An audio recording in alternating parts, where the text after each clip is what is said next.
We have something here at All Nations that we have started called Anira. And Anira stands for All Nations International Relief Agency.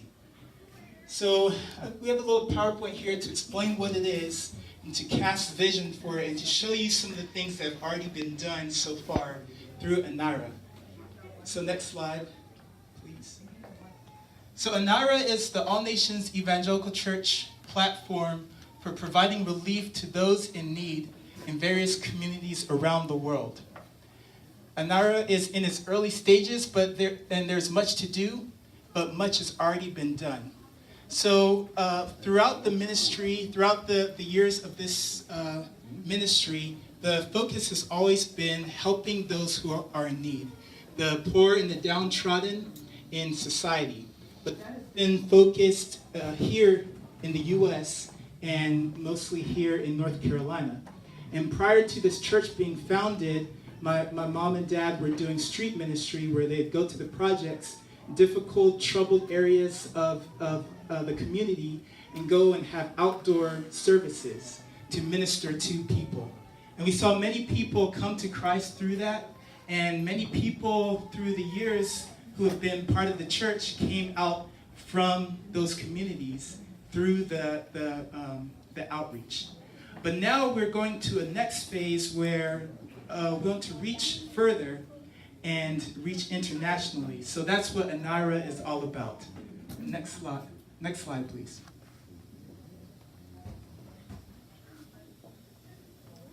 Next slide. So who does Anira help? Anira provides support to people in other countries who have a proven serious health or financial need, with a special focus on countries represented in the church. So our church has many countries represented, and those will be our focus as we reach out internationally. But of course, as God leads, the reach can be much broader than the countries represented here. Next slide.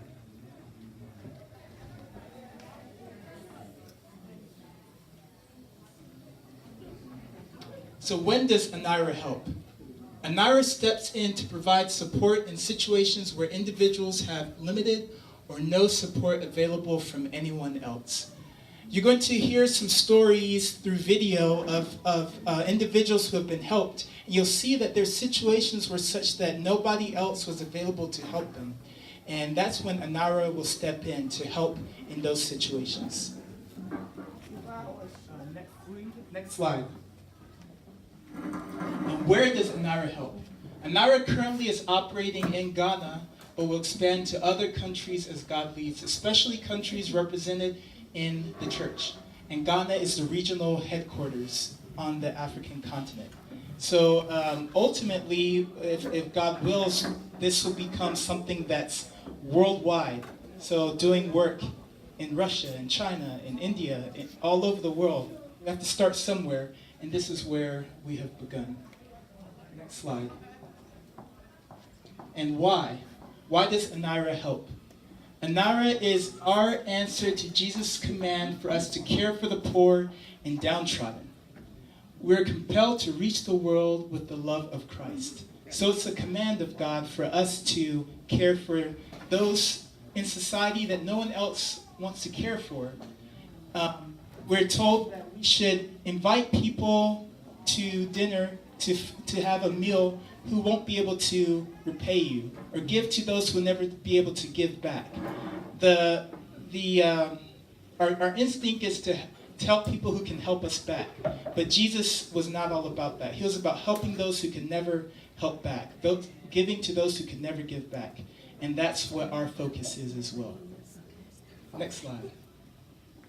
James chapter 1 verse 27 says, "Pure religion and undefiled before God and the Father is this, to visit the fatherless and widows in their affliction, and to keep himself unspotted from the world." That's what pure religion is all about. It's about caring for the widows, the fatherless, those who are afflicted, and to keep ourselves pure. Next slide.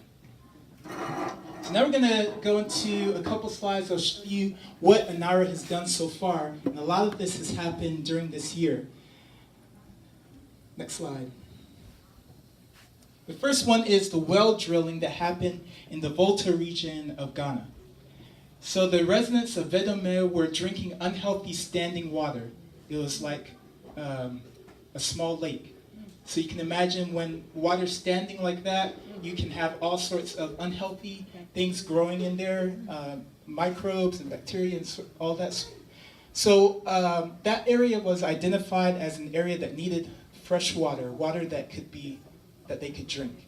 And with the help of United Calvary Church that has a branch in that area, we're able to coordinate with a hydrologist who is someone who examines what's under the ground and to determine if there's a viable spot to drill for well water.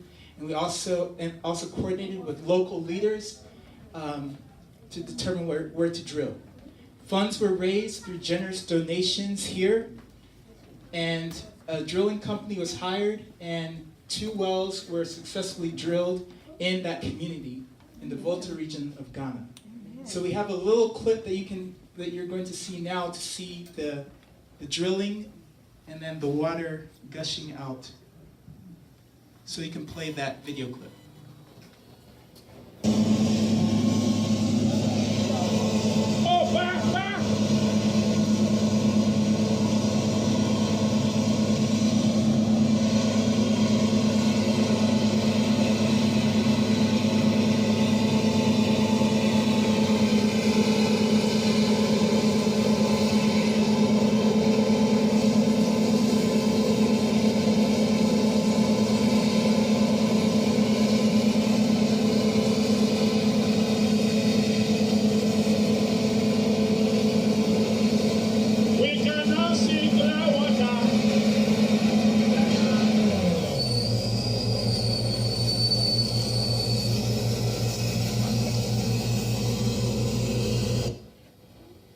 Okay, you could kind of hear the gentleman saying that they can now see clear water.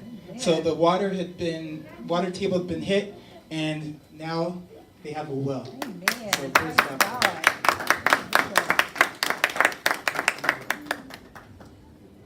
Yes, 2 wells.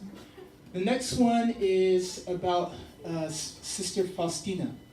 Now this is a lady who is crippled. She's unable to walk, and she also is on dialysis, kidney dialysis. Her situation is quite difficult, and came across her and realized that she was definitely one who needed to be helped. So this part actually happened a couple years ago, where she needed transportation, so motorized wheelchair was purchased through, yet again, generous donations here, and she was able to use that for transportation. So here's a little video with her talking. Peace to you all. This is Pastor Pimpo. I'm here in Ghana, in Medina. I'm at Medina, suburb of Accra, visiting with Sister Faustina. Now you all know for Sister Faustina, those of you at All Nations Evangelical Church. She's the lady, my sister actually, who we bought the wheelchair for, mobilized one, which unfortunately the guy who claims to be able to fix it took advantage of her, took the money, spent it, and have not fixed the machine. So you see, she's in the one that is the mechanized, what do you call it, the one that you have to push. That's what she's using for now. But we are here discussing her health, and since then she is now, her kidney gave her a problem. She had kidney failure, so she had to go on dialysis. And she's going to let us know how much it costs, and the dialysis costs. And here it is not like Ghana, where you have some of us, it's not like the US where most people perhaps may have health insurance, and if you don't, then you have the federal insurance that will at least pay half or portions of it. In this, with her case, she has to pay everything on a daily basis. So that is where we are, and I want her to tell us what she's going through. Grace and peace to everyone. I'm Faustina, and I thank you all. Thank you very much for always supporting me. My brother has been a very good person, always encouraging me and supporting me in everything. I had this sickness about 6 months ago that it was detected that I was sick and I went to hospital and they detected that it's a kidney failure. So I was at the hospital. I was hospitalized for some time and I came back home and I have to go for dialysis twice in every week, and each of them costs me a day is 3.5 million. Now, 3.5 million is about 350 Ghana cedis, which if you convert it into the dollar will be somewhere around $80 a week. $80 a day actually. So for 2 days, it's 700. So that was 160. That would be about 160 US dollars. And there was an injection because of this sickness, at times I have always my blood is very low. So that injection also has to be given to me every once a week so that it will boost my blood. And that one also, it's the same price, about $80. So in all, a week I spend about $240. And I'm still on the dialysis for 6 months. I've been going twice every week. So life has not been easy for me. Now, let's stop there. How are you able to pay this one? Because initially I saw you had this poly tank where people come to buy water. Are they still buying water? No, because now they've made the tap in Medina here, so people are not having problems with water. So now a lot of people have taps in their homes, and those even who don't have it, they offer people who are very close to them. So it's not something that that market is no more if you have polytank, unless you are somewhere that their tap is not free. But Medina here, they've laid the taps in everywhere, so now it's not really flowing. And prior to the sickness, I was sick for about a year, but nobody detected the sickness. So that made me that I became totally, I couldn't walk, I couldn't do anything, and I couldn't do any work too. So it was like before, about 6 months ago, it was diagnosed that it was this that was really worrying me. So in fact, things have been very, very difficult. So it's my family, my big brothers and sisters who have contributed all this while to take care of me. And here they are also all pensioners. They say they are retired. They are all retired. They've retired, almost all of them. So now, I can see they've done their best. Even their children even came in contributing.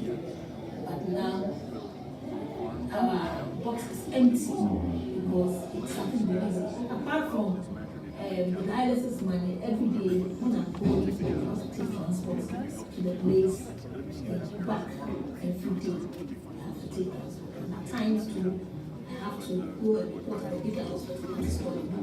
That one is also another day, it's a lot of money. So this is my story. All Nations Evangelical Church and Christians at large who perhaps are watching this and listening to the testimony of our beloved sister, just put yourself in her shoe and see how you would wish that others would have come to your aid. The same sentiment or the same feeling that you have for others to do for you. I believe the Bible says, do unto others that you have others to do unto you. So my prayer is that together we'll coalesce to help make things a lot easier for our beloved sister. You know, I mean, being on dialysis alone, I mean, it's tough. You know, we've had Mama Lula was on dialysis, and Sister Jean is on dialysis, And then there are others also who were on dialysis. So we saw what they had to go through. This is what she has to go. She's not only on dialysis, but she's also crippled in her leg, in her feet, so she even doesn't walk.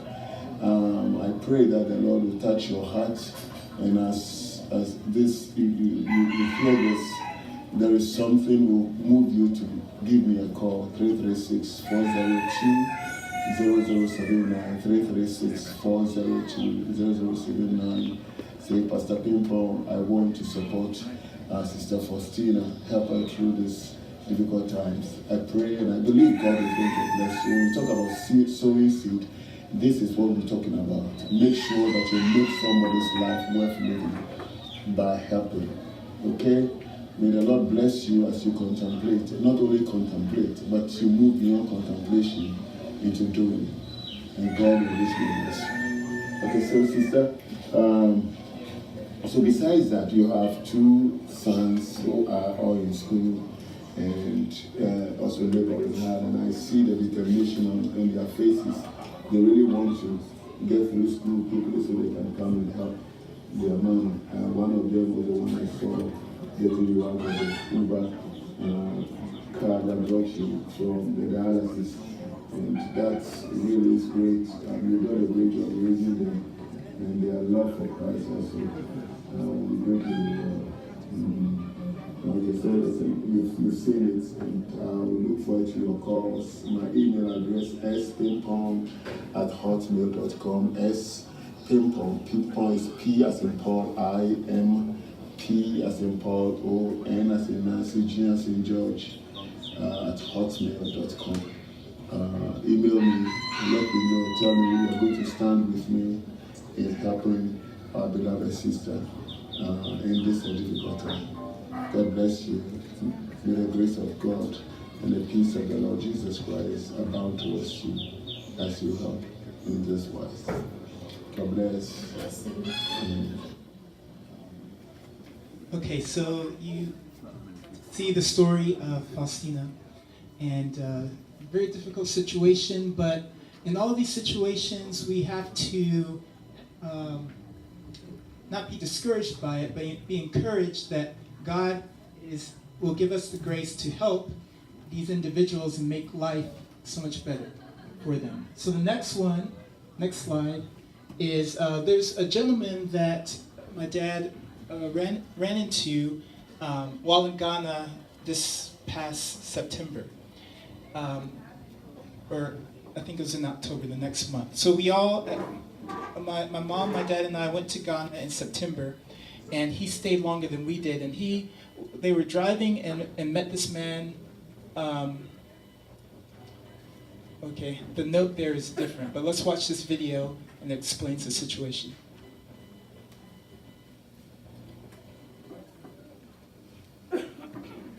Yeah, grace and peace to you all. This is Pastor Pimpon, and this afternoon I want to bring you a scene that took place right here on the Achimota Forest Road here in Accra, Ghana.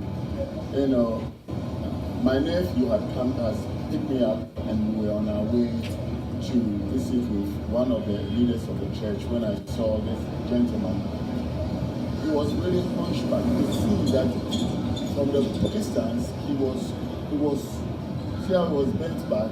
He was even bent more than this. You could see the man was in excruciating pain, you know. And yet you have a whole line of cars passing, and I was wondering, what is going on here? Immediately I just screamed. I told my nephew, look, this man is in extreme pain. You need to stop him. And so we pulled over. By the time we got to him, he had crossed the gutter, and there were some rocks over there. He just went and lay helplessly on the rock.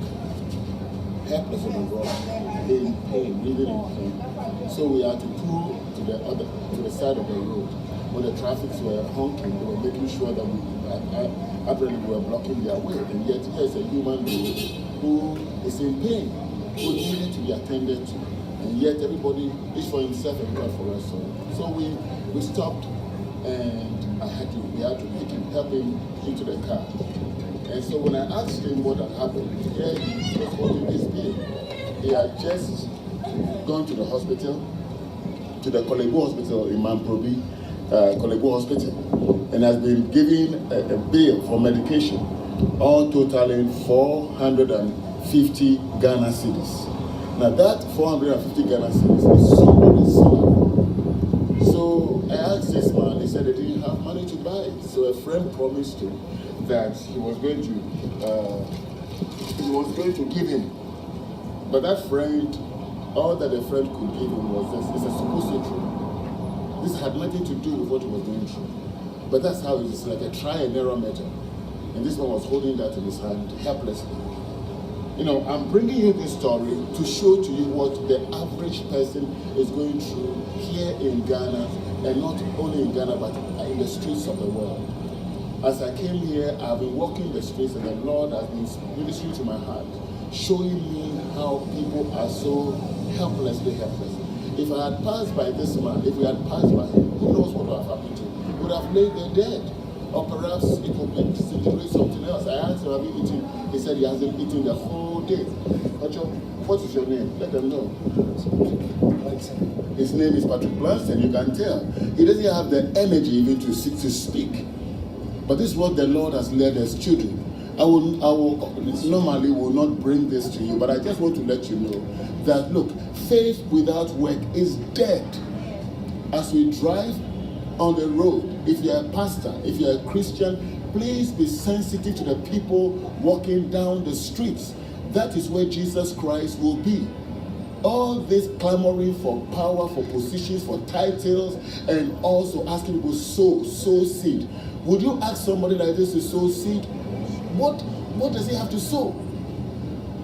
Look, if he were working at all, he's going to use a whole monthly salary, the money, 450 Ghana, to buy medicine. What will be left for him to pay rent, and what will be left for him to buy food to eat? You see, I'm speechless. And not only am I speechless, I feel like weeping. If Jesus Christ were here, he would say, oh, Ghana, Ghana, Ghana. Okay, so you get the gist of the story there, that here's another situation where someone was in dire need of help, and God positioned us to help him at that time. The next one is Martha. Martha is a preteen. She is going to Alekboshi School, which is kind of like middle school here, I believe. Yeah, middle school. So she has a brain tumor, and she's had it for several years.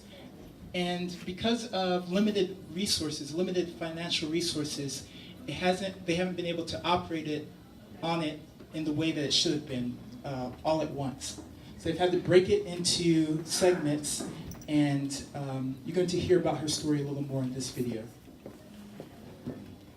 This is Reverend Pimpon here in Alekboshi, Middle Alekboshi Elementary School. Alekboshi Basic School. This is where I had my early beginning of education. And today we are visiting from the US. Have come to establish a scholarship fund for the students here, because knowing how I grew up, you know, and the difficulties that I went through, I don't want any one of these children to encounter the same.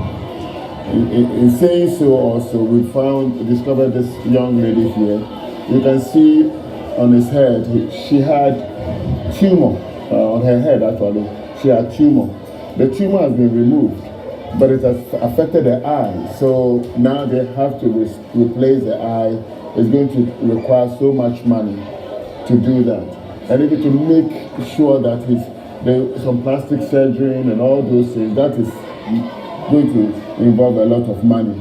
The parents don't have, you know. So I want to bring this to the world community, to the entire world community, that if you are touched by the Lord to help, we want you to be able to help, okay? Because we want this young lady, this young girl, our future leader, looking well. And I know that there are many of you there who have a good heart We want to make sure that this is done. Alibushi School is a great school. It is a school that made me. And today we started a scholarship fund for 4,000 Ghana cedis. It could go more when you all contribute to make it happen, because I found out that there are many students who come here, no food, no money, can't even afford the basic clothing that they need, the school uniform, even books, textbooks, and all those things that are needed. The teachers face very great challenges here. I was once also a teacher in the same school. It took 6 months before I got my salary. So you can imagine what the teachers go through. But I believe with the generosity of people like you, we can make this school and the many other schools that look like them raise children who are going to able-bodied world leaders to lead our world when we are gone. Okay? Petra, what's your name? My name is Anira. And when did you have this surgery? 2 weeks ago. This is about the third surgery. The third surgery. So this is This is about the third surgery, and the reason being that of financial has been the problem. It's the growth. So when you do the surgery and you don't do it and remove everything, it will definitely come back. And finance has been an issue. So normally we do cuts. When she was little, we did the first part, and then she did the second one, and then the third one. And these were contributions from the school and then the metro office. And we have been able to do the first part of the surgery, and we have to do the eyes.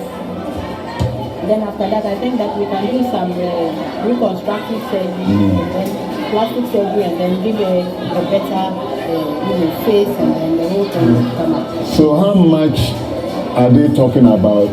How much is going to take to do a complete? It will take something like 10,000 Ghana cedis. 10,000 Ghana cedis. No matter. By the grace of God, we are going to try and see if we can raise funds, okay, to get it done. Okay? There are great people out there who love God, they fear God, and they are touched by your story. So we are trusting that we'll be able to make that happen. Okay? Okay? Listen, God bless you all. I know that you've been touched by this young lady's story, and you are prepared even to foot the entire bill. God bless you all, and thank you so much. Amen. Okay, so Martha's story is a very touching one. You can just try and put yourself in her shoes as a young kid. You know, in school, you have lots of teasing that happens, and lots of peer pressure, and a lot of things that a kid goes through. And having her situation makes it even more difficult for her. But the good news is that God gave us the grace to raise some funds here. We raised close to around $3,000 that has already been sent to our representative there, who's going to coordinate to get the next step done, which is a surgery to remove any remaining tumor, and then she has to have a reconstructive surgery. So we're really trusting God that that is going to all turn out wonderfully, and we're going to praise God for the work that He has accomplished, and we've been able to help with that. So praise God for that. So that just gives you a snapshot of what Anira is all about. Finding these individuals who need help with a health situation or a financial situation, and coming and helping to meet that need. Sometimes when we think about people going through situations, we just think of it broadly. We don't think about the individual people and individual faces. Yeah. But we want to face on each of those issues and want to meet them at the point of their need. Amen. Next slide, please. And then the last one is Bikes for Pastors. This one happened a while ago. An issue that a lot of pastors have is that transportation to the villages where they are going to minister can be difficult, because the roads may not be paved, and they themselves may not have a vehicle. So through generous donations, we purchased several bikes that were given to these pastors so that they can now go into these villages and preach the gospel. So that is another amazing story, and we thank God for the grace to participate in that. Next slide. All right, this is the last slide. So the future of Anira, there are 4 bullet points that really sum up what it's all about. Faith, that's the first thing. Ultimately, all these projects are about reaching people with the gospel. And if someone is in such a dire circumstance, or their health isn't good, or they're struggling financially and they can't care for their family, it makes it very difficult to, just live a life and enjoy God's presence and all of that. So we want to make life a lot easier for them. So health is the next one, education and entrepreneurship. We want to help those who just have the drive to do something but don't really have the means to do it, to help them get into a position where they can do it. So while I was in Ghana, one of the observations I made was that there's so many people who are just using what they had to make a living. As we're driving on the road, you see so many people that, people call them hawkers. What they do is they sell whatever they have available to people who are driving. So as traffic builds up and your car is stopped, you'll find somebody walk up to your window, and then they'll show you what they have on their head, a basket full of drinks. They'll offer you some, and you can buy it there on the spot. Or it might be some cloths, or it might be a soccer ball, it might be some food. Anything you can think of is being sold right there on the street. And you see dozens and dozens of people doing that. And I was amazed that people are just so industrious, and they have the heart to do the work. And that's the main thing, they have the heart. So we want to come in and see how we can help to provide the means to help them to achieve their goals. So you have a kind of an overview of what Anira is all about. And as we move forward, we hope that everyone will want to be a part of it and help to see Anira move forward and grow. Amen. Amen. We thank God for allowing us to use your eyes a little bit. Amen. It's too much belaboring you, having you to look on the screen, but I believe it is worth it. And let me add to it, going to Ghana this year in particular was very, rewarding for me. Great trial, but because the Lord took me through a lot. The Lord allowed me to walk the streets of Ghana. I walked, and not walking for fun.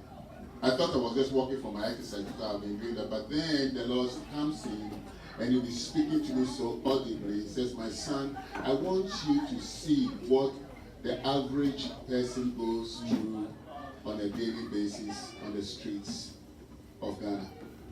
So I walked through the streets and I was listening as the Lord spoke to me, and He was showing me individual son He will lead me onto. There was this instance we were driving, this time not walking, we were going to a place called Suhum, where I had my secondary school education, my high school actually. And as we were going, we saw this lady, a lady walking towards the sides of the bush. Apparently she's seen an empty polythene bag. And so she reached for it and then put her hand in it and then turn it upside down to make sure that something comes out of it. She's looking for food. And the Spirit of the Lord said, "Yeah, draw closer to her." So I told the driver, my nephew, pull over. So he pulled over. At that time I had loaves of bread with me. And the Lord said, "Give to her." So I gave it to her. And this woman instantly, they started devouring. You can see that she was hungry. And they will tell me, I just burst into tears. I was just weeping. Because immediately the Lord was telling me, take her, multiply her by the number of women and people walking down the streets looking for food. And she was not the only person. We're going to Ho, the same thing. This man came. He was walking slowly on the street and was apparently looking at people selling food to see who would beckon him to come in get food. And she was just looking. I had banana with me. Told the driver, slow down. Because there, as you are going, there's heavy traffic. You cannot pull back. You have to go. So he slowed down. And I reached out and gave this man. And when I gave him the banana, he said, thank you. The Lord says, if he was insane that badly, he wouldn't even know how to say thank you. But this man said thank you. Suddenly, I lost appetite for the rest of the banana because I said, why am I keeping the rest? I should have given it all to him. I didn't need it. And you take him and multiply him, but there's so many who are also walking, have no food. So you could see the heart of Anira, why the Lord is sending us into these areas. Then came back, I was walking on this rainy day. It was pouring heavily, but the Lord wanted me to keep walking. So I walked from Ayimensa all the way to the University of Ghana, almost about 26 miles. I walked to and fro. As I was going, I got to an area where there was this man who was naked. The only place covered was his frontal part, that's all. And he stood and was watching this woman who was baking plantain. And was just watching her. Hopefully the lady who was under this hat would offer him something. Didn't pay him any attention. The Lord said, go over to him. So I went over to this guy. Such individuals, you would normally not want to, you will run away from them because you think they are mad or crazy. But the Lord wanted me to go. So I called him. But when I called him, he just moved in the opposite direction. This guy has been out in that weather for a long time that his brains are, he's not functioning properly. So walking in a different direction. So I walked to the woman who was baking plantain. The woman said, look at what he's doing, he's even bluffing. So I said, no. I asked you to say that he's been standing in front of you all this time, all this while you didn't pay him any attention. So you have no right to judge him for his behavior. So I called him again, and the man came, dodged the puddle of water because it was flooding, very, very wet. You can tell I was also soaked in it. But I was inside enjoying the conversation with the Holy Spirit of God as he was teaching me. So the Lord fixed my gaze on him, and he told me, he said, you see him? Foxes have holes, birds have nests, the Son of Man has nowhere to lay his heads. Then I said, the Lord is saying, that is me. That is the Lord I was seeing. That naked man has nowhere to go. He can only stand in the rain. Who cares for him? I would assume by that time many have driven past him in their cars. Some of them may be pastors, Christians, bishops, archbishops, very archbishops, with all kinds of persons. They all passed and gone. Here he stands there, no one cares. So I told the lady, please grab some plantain, give to this man. Got the plantain, got some water for him. This man went back to stand where he was standing and started eating. He's hungry. He's hungry. Then the Lord said, you see, now you understand why I said on that day, I was saying I was hungry, you did not feed me. I was naked, you did not clothe me. I was sick, you did not come to visit me. That made a strong impact on my heart. And the question is, where are we in this light? Because in these last days when we are all chasing prosperity, me. I'm talking about Christians. Me. The Bible says, he who comes after me, let him deny himself, take up his cross and follow me. No, we refuse to deny ourselves. Whether we are saying that I can do this. The I is what we are next to. Not Christ anymore, crucified. So this gentleman had the food he ate. I walked to my brother's church. His security guards, I went to see them. I asked them if I could use the bathroom. They said yes. When I was coming back out, you see, they were also struggling. They didn't have financial nothing. And just giving to them the expressions that they made, I wish I would communicate to my brother. Because sometimes we become so preoccupied with ourselves, with our titles, and all that. I'm talking about Christians. We forget the basic reason why the Lord saved us.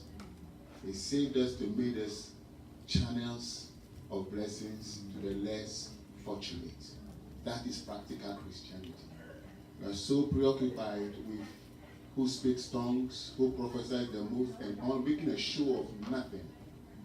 And on that day, the Lord will say, I never knew you. And then I'll begin to protest. Lord, didn't I speak tongues in your name? Didn't I prophesy in your name? Did I move mountains in your name? He wouldn't say, I don't know you.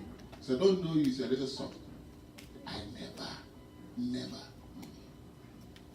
And that weighed heavily on me.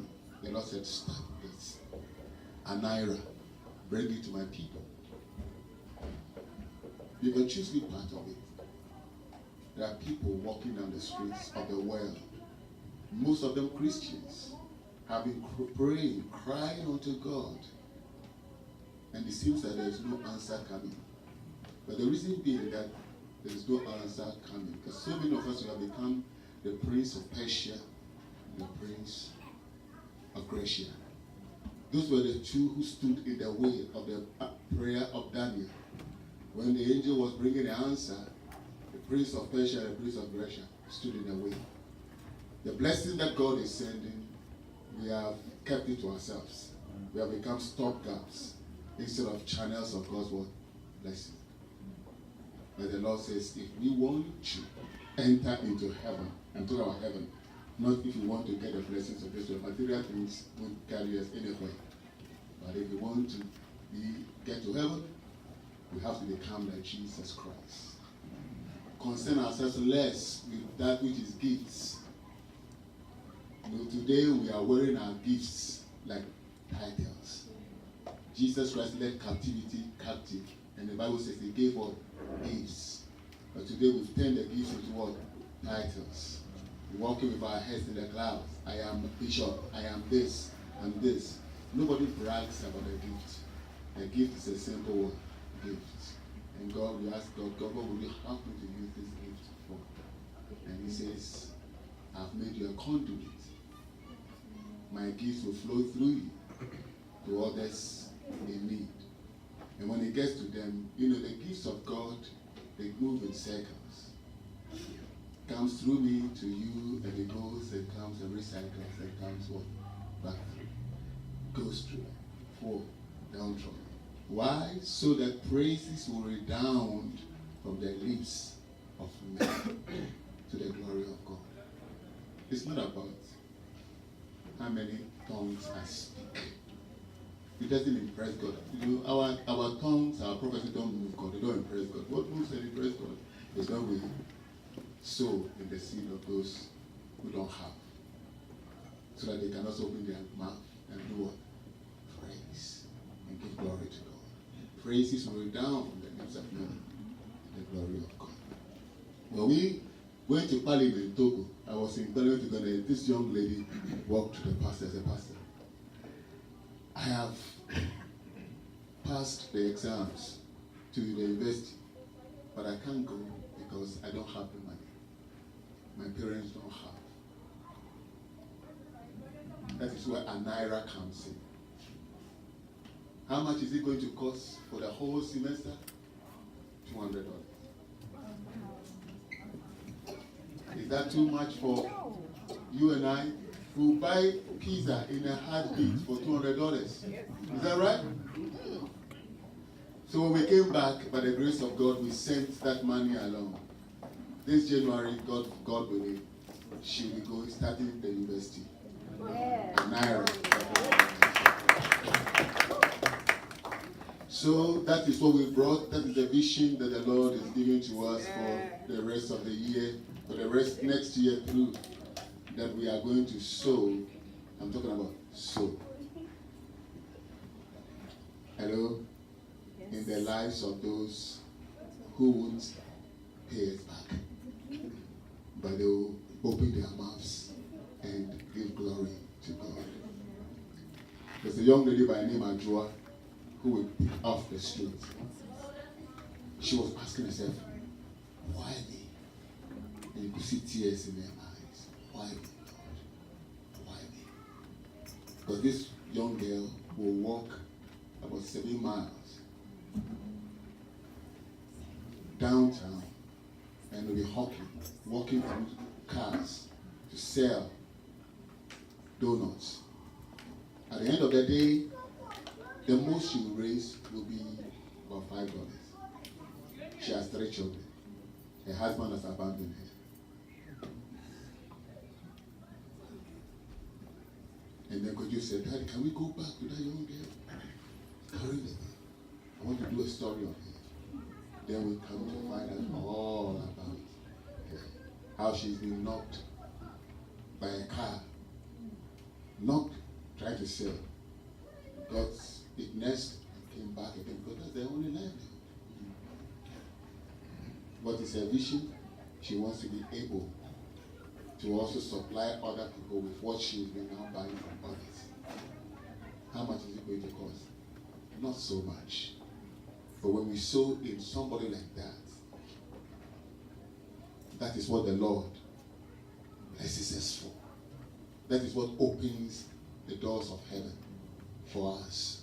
Not all this kind of lofty words and all this kind of simple things. Isaiah chapter 58, talking about fasting. Is it a kind of fast? To give, to lose the bonds of wickedness, to do this and do that. Just simple things that when you and I do, the Bible says that a wide door will be open for us into the presence of the Most High God. We have been redeemed. Sure. Christ is indwelling us. Sure. The Holy Spirit of God is in us. Sure. The Spirit of God has come into us and made us sons of God. And what do the sons of God do? We communicate the heart of God with the less fortunate. But communication by word of mouth? No. The gifts that God has given to us, communication, we also distribute. And if we don't have, we know others who have. And we collect and we send it. There was a lady who, when we went, my wife and I, her name is Martha also. We met so many Marthas. She will cook for us. Her husband has also left her.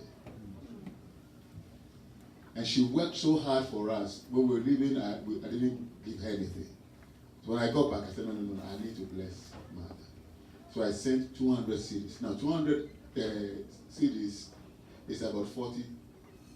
So that's all I sent. Told my nephew, give her 200 CDs. This woman took the money, went and bought plantain, ripe plantain, and went to the street, fried, and was selling it to make interest. She calls me, she was telling me, just showing me, she's so excited. I said, wow, the parable of the talent. She takes a talent, invests it. And do you know how many people you can invest in who will make something with what a little that you give to them? How you feel heaven with what? Great joy. That is where Anira is. Practical Christianity. We want to be practical in our walk with God. Plant ourselves in the shoes of the less fortunate.